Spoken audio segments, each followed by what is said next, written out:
آج کل کے حالات ایسے ہیں، ہر بندہ ملکی معیشت کی وجہ سے پریشان ہے، تو سوچا کہ آج اسلام کے معاشی نظام کے بارے میں کوئی بات کی جائے۔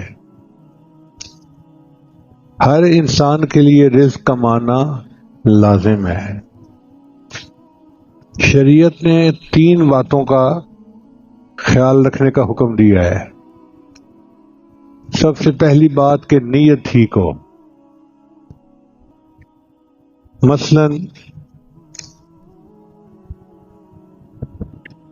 ایک نیت تو یہ ہے کہ میں اس لیے مال کما رہا ہوں کہ میں اپنی ضروریات کو پورا کر سکوں گا، مجھے اپنی ضرورت کے لیے دوسرے کے سامنے ہاتھ نہیں پھیلانا پڑے گا۔